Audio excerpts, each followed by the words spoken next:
Welcome to Sabari online academy. இப்போ நம்ம spoken Hindi பார்க்கலாம்.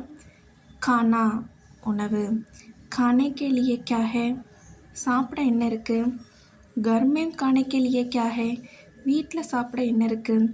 இது மாதிரி நம்மளுடைய ஆன்லைன் கிளாஸில் ஸ்போக்கன் ஹிந்தி கோர்சஸ் வந்து நடந்துக்கிட்டு இருக்கு. ஸோ உங்களுக்கு ஸ்போக்கன் ஹிந்தி வேணும் அப்படின்னா இந்த ஸ்க்ரீனில் தெரியுது அந்த நம்பருக்கு வாட்ஸ்அப் பண்ணுங்கள். இது போக நம்ம சபரி ஆன்லைன் அகாடமியில் நிறைய கிளாஸஸ் வந்து ஆன்லைனில் எடுத்துகிட்ருக்கோம். நல்ல வெல் குவாலிஃபைடு டீச்சர்ஸ் வச்சு தான் நாங்கள் கிளாஸ் எடுத்துகிட்ருக்கோம். ஸோ ஸ்போக்கன் ஹிந்தி கூட ராஜஸ்தானில் இருக்கிற ஒரு மேம் நமக்கு சொல்லிக் கொடுப்பாங்க. ஸ்டெப் பை ஸ்டெப்பாக எப்படி நம்ம வந்து டீச் பண்ணலாம், ஸ்டெப் பை ஸ்டெப்பாக எப்படி நம்ம கற்றுக்கலாம் அப்படின்னு சொல்லிட்டு அவங்க நமக்கு சொல்லிக் கொடுப்பாங்க. நம்மளோட அகாடமியில் என்னென்ன கிளாஸஸ் இருக்குது அப்படின்னா ஹிந்தி கம்யூனிகேஷன்ஸ் கிளாஸ் இருக்குது, English communications class, Hindi CBSE syllabus, KV syllabus, phonics class, maths, English, இப்படி நமக்கு தேவையான எல்லா கிளாஸஸுமே இருக்குது. உங்களுக்கு என்ன கிளாஸஸ் வேணும்னு சொல்லிட்டு ஸ்க்ரீனில் தெரிகிற நம்பருக்கு வாட்ஸ்அப் பண்ணுங்கள். தேங்க்யூ.